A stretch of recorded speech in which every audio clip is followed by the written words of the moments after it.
Class 9। अब हम topic करेंगे weight of object on the surface of moon. Moon के सरफेस के ऊपर ऑब्जेक्ट का वेट क्या होगा। अब आपको पता है मास जो होता है वो तो कांस्टेंट क्वांटिटी होती है, वो कहीं पर भी चेंज नहीं होती है, लेकिन जो वेट है ऑब्जेक्ट का वो प्लेस टू प्लेस जो है वो चेंज होता रहता है। इसी तरीके से वेट ऑफ द ऑब्जेक्ट अगर हमें मून पर मेज़र करना है तो हम उसे क्या मेज़र करेंगे, किस तरीके से हमें उसकी डेरिवेशन करेंगे, हम इसका फॉर्मूला ड्राइव करेंगे कि weight of the object on the surface of moon क्या होता है। तो अब देखिए, let mass of the earth is equal to M E. Mass of the earth कितना है, एम ई। लेट सपोज करते हैं कि जो ऑब्जेक्ट का जो मास है वो स्मॉल एम है और जो अर्थ का खुद का मास है वो एम ई है। एम ई क्यों लिखा, क्योंकि अर्थ से रिलेटेड है इसीलिए हम इसको एम ई लिखेंगे, और मून से जो रिलेटेड होगा उसे एम एम करेंगे। एम ई जो जनरल वैल्यू हमने एम ई सपोज की है, बट जो इसकी स्टैंडर्ड वैल्यू होती है वो जो कैलकुलेटेड न्यूमेरिकल वैल्यू होती है स्टैंडर्ड 5.98 मल्टीप्लाई 10⁻24 किलोग्राम होता है। आपको इसको लर्न करना है। उसके पास जो रेडियस होता है अर्थ का that is R E, that is and the numerical value is 6.4 10⁻6 metre. अब जैसे कि mass of the earth, mass of the object and radius of the earth, ये सारी वैल्यूज़ हमें जो है एक अल्फ़ाबेटिकल फॉर्म में इसको जनरल हम पुट करेंगे और ब्रैकेट में इनकी जो स्टैंडर्ड वैल्यूज़ हैं वो राइट करेंगे।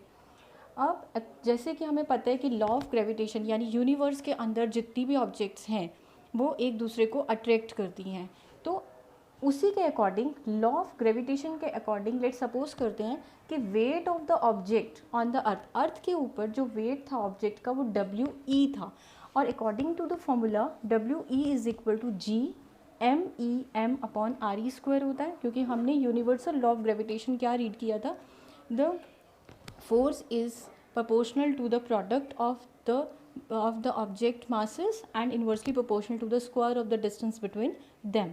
अब हमारे पास दो ऑब्जेक्ट्स कौन सी हैं, हमने एक अर्थ को सपोज किया और एक हमारी खुद की एक ऑब्जेक्ट है, अर्थ पर पड़ी हुई जो ऑब्जेक्ट होती है वो हमारे पास दो चीज़ें हैं, एक अर्थ है और दूसरा हमने किसको कंपेयर किया हुआ है, अर्थ के ऊपर जो ऑब्जेक्ट पड़ी हुई है उसे कंपेयर किया है। तो उसके अकॉर्डिंग आपके पास फॉर्मूला क्या आ जाएगा, W E is equal to G M E M upon R E square. This is the first equation. Now second, अब हम कंसिडर करेंगे सब कुछ मून के बारे में। Let the mass of the moon is M M, जिसकी standard calculated value that is 7.36 10⁻22 kilogram, और रेडियस ऑफ द जो मून होता है that is R M which is 1.74 10⁻6 metre. Wait, अब जैसे कि हमने पहले ऑब्जेक्ट के वेट को अर्थ के ऊपर कैलकुलेट किया जनरल, इसी तरीके से weight of the object on the moon के ऊपर according to the universal law of gravitation that is G M M M upon R M square. This is the second equation.